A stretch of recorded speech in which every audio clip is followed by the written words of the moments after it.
Durante años, la criminología clínica y la psicología criminal han tratado de entender el fenómeno criminal desde diferentes ángulos y perspectivas.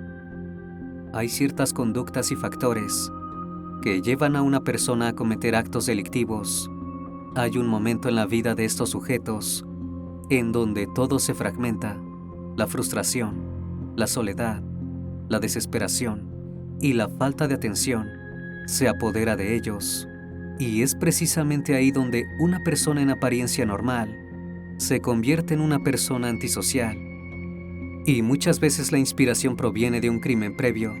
Estos sujetos se convierten en criminales imitadores, replicando incluso el mismo modus operandi de un hecho, con la finalidad de tener la misma notoriedad de aquel cuya fuente es la inspiración. Pocos minutos después de las 11 de la mañana del 20 de abril de 2026, la Secretaría de Seguridad del Estado de México recibió una serie de llamadas inquietantes. Un sujeto se encontraba parado frente a una multitud y los estaba amenazando. Pero lo más curioso era el entorno en que estaba ocurriendo el ataque. No era una escuela, una casa o un lugar de trabajo, sino un destino turístico muy concurrido. Se trataba de la Pirámide de la Luna, una atracción arqueológica vista por cientos de turistas en San Juan Teotihuacán. Pero las tranquilas vacaciones y las ganas de conocer las reliquias de la historia más antigua del país habían dado paso a una pesadilla. En apenas 3 minutos el gobierno mexicano desplegó un gigantesco operativo para detenerlo. Aún así, la tragedia no se pudo evitar. Lo demás fueron minutos acelerados, turistas corriendo de un lado a otro, estruendos rompiendo la monotonía del día y un individuo que parecía decidido y totalmente en sus cabales. Pero antes de continuar, me veo en la necesidad de dejar en claro que en ningún momento se romantiza ni se justifica ningún acto criminal. Los hechos se presentan para un análisis técnico y objetivo, bajo una perspectiva de estudio. La información plasmada en el video debería ser analizada con mucha prudencia y con mucho criterio. Les invito a escuchar el caso de hoy con una mente abierta, enfocada en la comprensión de los hechos más allá de las emociones inmediatas. Yo soy Emanuel Castelar y esto es El Criminalista Nocturno.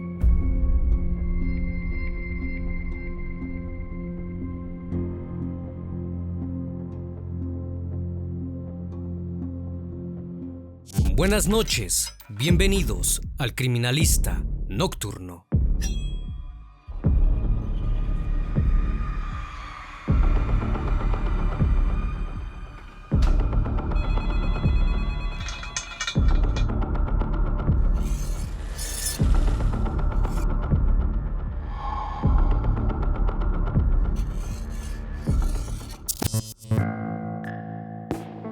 A unos 45 kilómetros al noroeste de la Ciudad de México, se encuentra en una atracción turística imperdible, popularmente conocida como la Ciudad de los Dioses.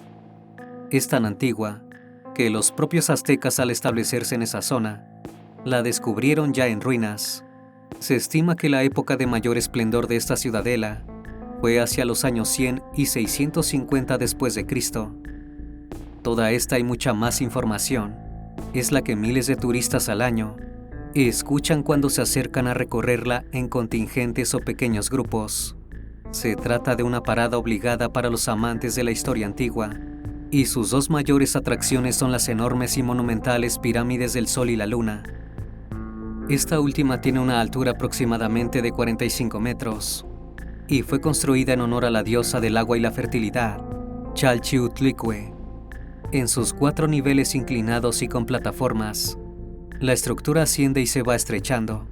La imagen impresiona y transmite la paz de los grandes monumentos. Es por eso que nadie esperaba que en un habitual día despejado, la multitud debería comenzar a correr escaleras abajo para huir de un sujeto que comenzó a amenazarlos. Todo comenzó cuando un joven ascendió por la pirámide, sin llamar en un principio la atención de ningún turista. Vestía, según se pudo ver en videos posteriores, que captaron el momento exacto del tiroteo, una camisa a cuadros, un pantalón táctico color negro, botas, un cubrebocas como los que se solían usar en tiempos de pandemia y una mochila. En determinado momento, el hombre detuvo su ascenso a la pirámide y extrajo de su mochila un revólver. También comenzó a insultar a los turistas, amenazándolos antes de abrir fuego frente a una multitud completamente sorprendida y usando un acento que no era el suyo. De pronto el paseo turístico se había convertido en un infierno. Quienes estaban a prudente distancia apuntaron sus teléfonos celulares a la pirámide, pero ya no para sacar las habituales fotos que todo viajero quiere llevarse a casa de recuerdo, sino para grabar un video de lo que estaba ocurriendo frente a sus ojos.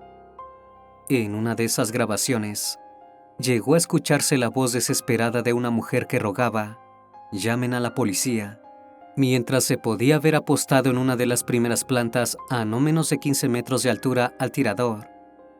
En otro video de pocos segundos, también llega a verse al atacante accionar el arma de fuego, para luego recoger su mochila de las escalinatas del monumento y volver a subir, como buscando un mejor ángulo para continuar el ataque. Las fuentes oficiales de la investigación confirmaron que realizó un total de 14 disparos contra la multitud. Las detonaciones pueden escucharse con claridad en los múltiples videos que circularon en las horas posteriores. Su accionar parecía tan sencillo como letal. El atacante subía algunos metros por la empinada escalera, se volteaba para ver hacia abajo y los costados y abría fuego. Luego volvía a tomar sus cosas para seguir ascendiendo y así arremeter con otra serie de disparos. En algunas de las grabaciones, incluso se le ve escalando hacia lo más alto de la pirámide por el flanco derecho.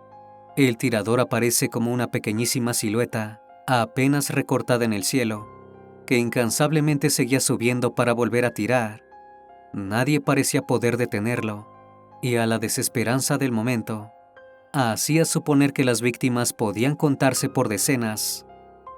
En medio de la desesperación, también podía verse cómo los turistas corrían escaleras abajo, tropezando en los pequeños escalones de piedra y comenzando a caer. En medio del tumulto, era difícil comprender quiénes habían sido alcanzados por un proyectil y quiénes simplemente trastabillaron en el angustioso intento de huir. Finalmente, tras pocos minutos interminables de ataques sin freno, agentes de la Guardia Nacional Mexicana llegaron hasta el sitio arqueológico para intentar neutralizar el ataque, pero no se encontraron con un objetivo fácil. El hombre parecía decidido a continuar con su cacería, incluso después de haber resultado herido. Lejos de darse por vencido, cuando vio que la policía comenzaba a dispararle, el sospechoso inició otra lluvia de disparos contra los uniformados, quienes finalmente lograron darle en una pierna, buscando que así se rindiera. No obstante, a las 11:45, cuando parecía cuestión de segundos hasta que pudieran reducirlo, un último disparo terminó con todo. La detonación provino de la propia arma del tirador, quien en último segundo tomó la decisión de no entregarse por propia voluntad y se autoprivó de la vida de manera inmediata, efectuando un disparo en la cabeza. La amenaza había concluido, pero aún quedaban por responder muchas preguntas, conocer el verdadero alcance de sus acciones y empezar a comprender quién era el tirador y por qué había cometido semejantes actos. Al momento del ataque, quienes más cerca se encontraban del atacante, identificado como Julio César Jasso Ramírez, eran turistas oriundos de Estados Unidos, Colombia, Brasil, Rusia y Canadá. Al momento de iniciarse el tiroteo, 13 personas resultaron heridas, 7 de ellas producto de los disparos, y el resto por lesiones derivadas de caídas al momento de escapar. Concretamente se trató de 3 ciudadanos colombianos, entre ellos un niño, 6 estadounidenses, un hombre ruso, una mujer de Países Bajos, una mujer canadiense y una pequeña de Brasil. Entre los menores de edad, el herido más joven era un niño de apenas 6 años y un adolescente de 13, ambos lastimados por los escalones de piedra. Según informó la secretaria de Gobernación, Rosa Isela Rodríguez. Todos los heridos fueron trasladados desde la zona arqueológica hasta diversos hospitales y progresivamente fueron dados de alta en las siguientes horas. No obstante, por el impacto emocional y psicológico que implica haber estado en medio de un ataque tan repentino y violento, tanto los heridos como muchos de los testigos presenciales debieron recibir atención posterior para preservar su salud mental. Desde el gobierno mexicano, aseguraron que seguirían haciendo seguimiento terapéutico a quienes estuvieran presentes para que no tuvieran secuelas a largo plazo. Pero también hubo una víctima fatal producto del ataque, una canadiense de 32 años, cuya identidad no trascendió oficialmente. La mujer perdió la vida pocos minutos después de recibir un disparo en una zona vital, y aunque hubo poca información al respecto, se supo que el 26 de abril, la familia recibió su cuerpo para darle un último adiós en tierras canadienses. La imagen del cuerpo de la víctima, siendo bajado por rescatistas desde lo alto de las empinadas escaleras de la pirámide, cubierto por una sábana y atado a una camilla de rescate, dio rápidamente la vuelta al mundo. Fue una instantánea que sintetiza la irracionalidad del ataque. Y quien también perdió la vida en el lugar fue el propio perpetrador, Julio César Jasso, cuyo nombre quedó ligado para siempre a los peores capítulos de la crónica policial mexicana. Su ataque fue un hecho poco habitual en México, pero tristemente recurrente en los Estados Unidos. Poco después se sabría que hay muchos puntos de conexión entre él y ese país. Entre las pertenencias que Jasso Ramírez tenía en su mochila, había municiones para recargar el revólver que disparó, un cuchillo de caza que tal vez tenía preparado, por si alguien intentaba reducirlo cuerpo a cuerpo, y una identificación. A través de este documento, que era una credencial de elector, se pudo comenzar a conocer más sobre la identidad del agresor. Además de su nombre completo y su foto, se supo que al momento de perpetrar el ataque tenía 27 años y un domicilio registrado en la Ciudad de México, donde residía desde hacía casi una década. Una de las primeras preguntas que sacudía en esas primeras horas a la opinión pública y que intrigaba a las autoridades es ¿qué podría haber llevado a este joven a planificar un ataque de estas características? Y las respuestas rápidamente comenzaron a salir a la luz. Una de las primeras incógnitas que se abre ante un crimen como este es si el victimario pertenece a un grupo más grande, si está afiliado a alguna célula terrorista, o es por el contrario, una persona que decidió actuar sola. Según se desprendió de la investigación en las horas posteriores al tiroteo, al momento de comenzar los disparos, Jasso Ramírez estaba solo, y con lo que se pudo comenzar a saber sobre sus movimientos previos al ataque, había llegado hasta ese lugar sin que nadie lo acompañara. Es más, se cree que en la instancia de planificación del ataque, tampoco incluyó a otras personas, aunque eso no quita que haya sido un golpe meticulosamente pensado.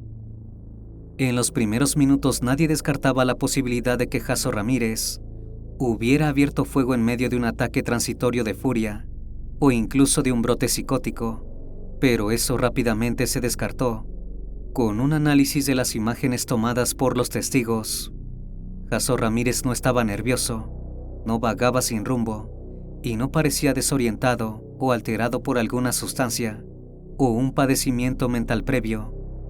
Al contrario, se le veía relajado, seguro de sí mismo, calculador ante cada disparo, y hasta parecía estar disfrutando del momento. ¿Era posible entonces que estuviera cumpliendo un retorcido deseo personal? Fue cuando el rumbo de la investigación empezó a apuntar hacia un atacante estilo copycat o criminal de imitación, es decir, a aquellos criminales que buscan imitar a otros, replicando ya sea el mismo modus operandi, el tipo de víctima o el lugar de los hechos. En este caso, la principal línea de investigación se inclinó a la posibilidad de que Jasso Ramírez directamente sintiera admiración por famosos tiradores estadounidenses y hubiera querido vivir en carne propia cómo sería convertirse en uno de ellos. A medida que los investigadores comenzaron a analizar los múltiples perfiles de redes sociales que había dejado Jasso Ramírez como rastro, su perfil psicológico comenzó a dibujarse con más claridad. Uno de los perfiles asociados a Jasso Ramírez que más revuelo ha generado fue una cuenta de YouTube bajo el seudónimo @stas_Posniyakov. Desde ese alias, un usuario que de forma extraoficial fue identificado como Jasso publicó un comentario horas antes del ataque que sería visto como una auténtica confesión de lo que estaba a punto de cometer. En un video del barbero italiano, Daniele Maggio, este usuario escribió, el mismo día de la masacre: quiero decirte que siempre estuve enamorado de ti. Me recuerdas tanto a Dick Grayson. Hoy México será atacado por Columbine, Act 2. Yo seré el protagonista en Teotihuacán. Aunque no se puede saber a ciencia cierta a qué hora fue escrito el mensaje, trascendió en redes sociales que había sido publicado a las 8:30 de la mañana, horas antes del hecho. Lo que sí está confirmado es que Jasso tenía un canal de YouTube abierto desde el 25 de junio de 2019, pero que no usaba para subir contenido. En todo ese tiempo apenas había posteado 2 videos, poco relevantes para la causa. Su cuenta confirmada en esa plataforma era bajo el nombre de @EdmundMcCrowder y en su perfil se definía como escritor, compositor, ecologista, artista, dibujante y vegano, algo que destacaba con letras mayúsculas. También decía ser amante de Dios y de mamá, fanático de Lady Gaga y futuro científico. Si el mensaje que se atribuye a su autoría es real, se trata de un dato sumamente trascendente, porque dio la primera pista de su mayor motivación al momento de atacar a la multitud, replicar lo ocurrido en 1999 en Columbine, en uno de los atentados escolares más famosos de la historia de Estados Unidos. Recordemos que el ataque a tiros en la escuela secundaria de Columbine ocurrió el 20 de abril de 1999, en la misma fecha del tiroteo de Teotihuacán, pero 27 años antes, en el condado de Jefferson, cuando 2 estudiantes identificados como Eric Harris y Dylan Klebold, de 17 y 18 años, acabaron con la vida de 12 compañeros y un profesor. La masacre fue un hito en la historia criminal mundial, sobre el que se escribieron libros, se filmaron películas y se hicieron documentales, y lamentablemente ataques de este tipo siguieron sucediendo con alarmante frecuencia hasta la actualidad en las escuelas de Estados Unidos. La edad de Jasso, de apenas 27 años, marca también un dato relevante. Cuando el atentado de Columbine ocurrió, él apenas era un bebé. Con el correr de los años, se fue interesando en aquel acontecimiento, hasta el punto de adorar a sus perpetradores. En una rueda de prensa, el fiscal del Estado de México, José Luis Cervantes, habló sobre los detalles arrojados por las pericias psicológicas, hechas a partir de las actividades del atacante en Internet y el testimonio de sus allegados. La evidencia recolectada arroja un perfil psicopático del agresor, caracterizado por una tendencia a copiar situaciones que sucedieron en otros lugares, en otros momentos y por otros personajes, sostuvo el fiscal. De este modo se terminó de confirmar oficialmente la versión de que Jasso era un copycat, y la situación escalaría hasta un punto aún más escalofriante. El fanatismo por la masacre de Columbine que tenía el tirador era tal que entre sus pertenencias se encontró una imagen generada con IA en la que se podía ver a Jasso posando junto a Eric Harris y Dylan Klebold, los tiradores de Columbine. Con estas primeras motivaciones aclaradas, fue momento de indagar qué nivel de planificación había hecho Jasso en los días previos a cumplir su macabro sueño. La investigación pudo reconstruir que Jasso Ramírez gastó un total de $2,000 para financiar su ataque, entre elementos que compró para iniciarlo, hasta hospedaje y transporte.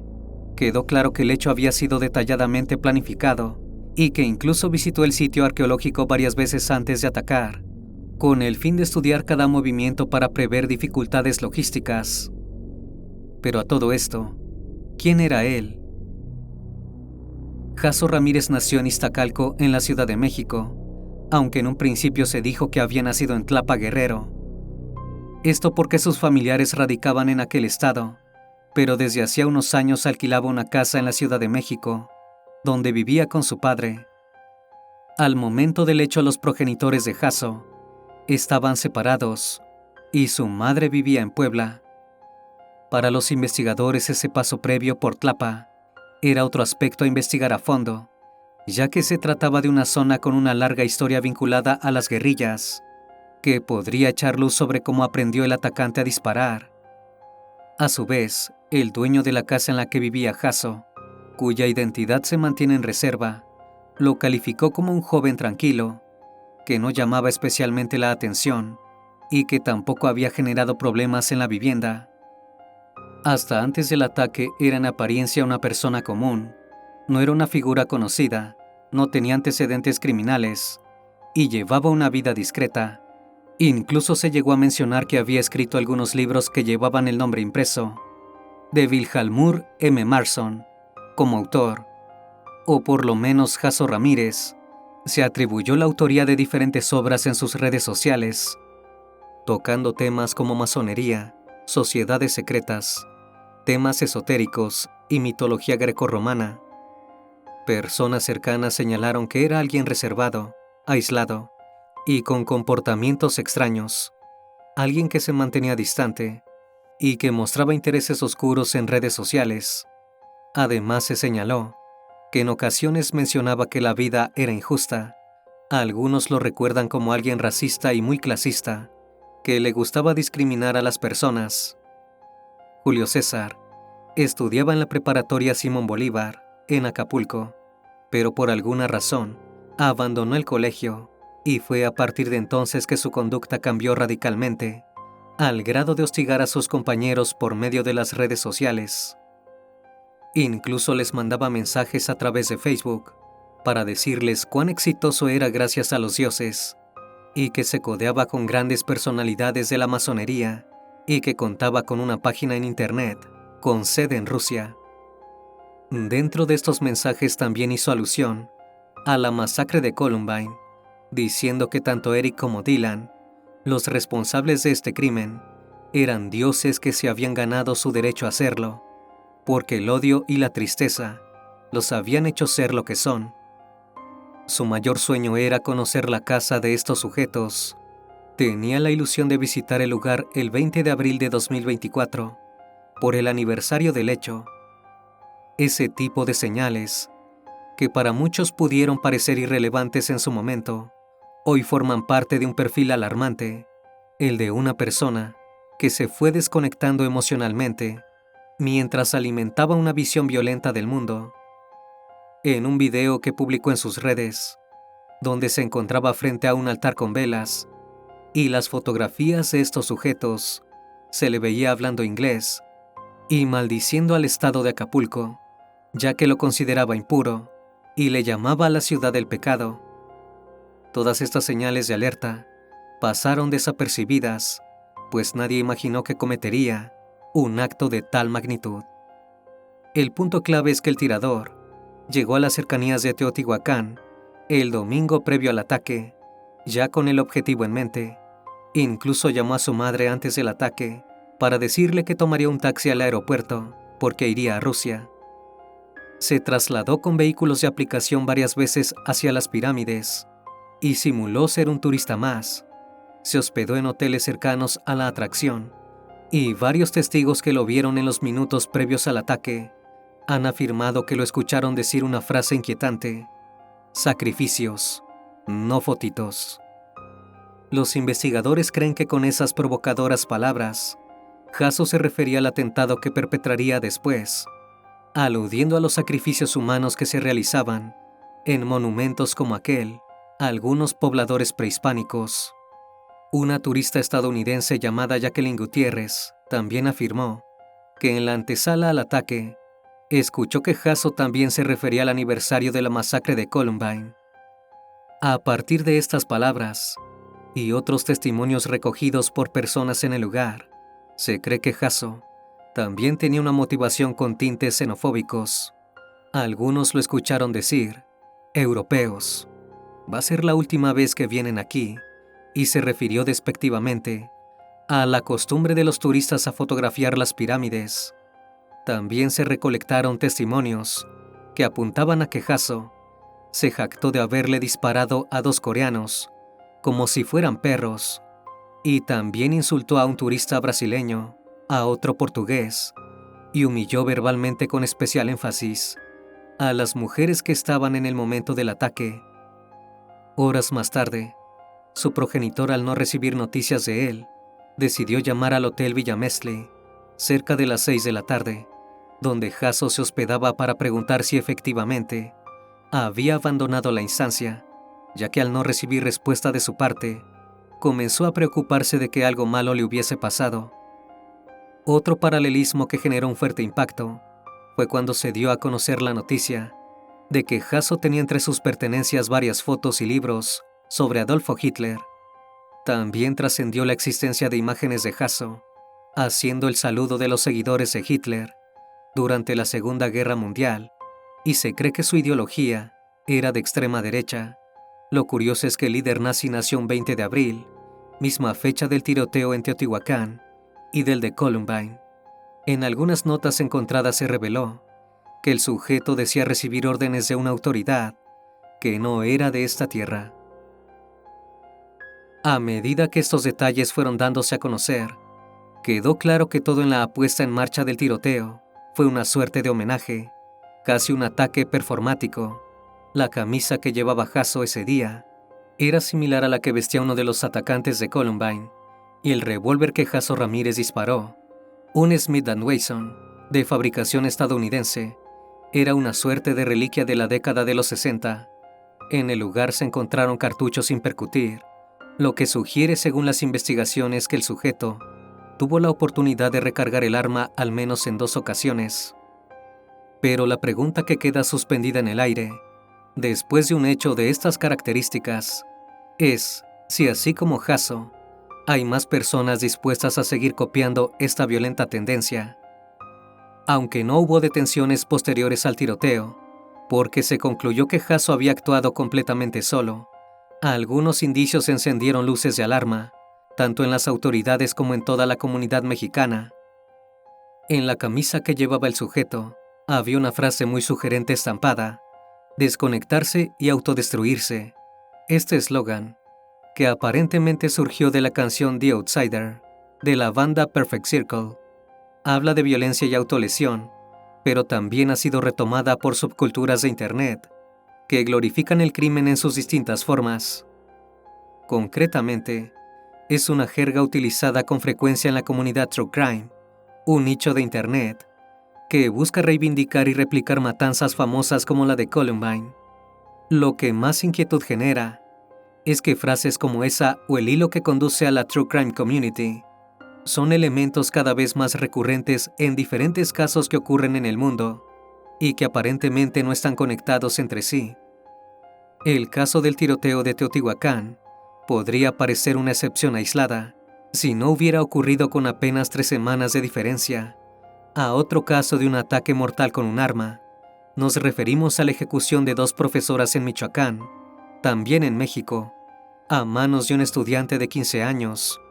El ataque ocurrió en el pasillo de entrada a la escuela, y el adolescente utilizó un rifle AK-47, con el que previamente se había mostrado en fotos en redes sociales.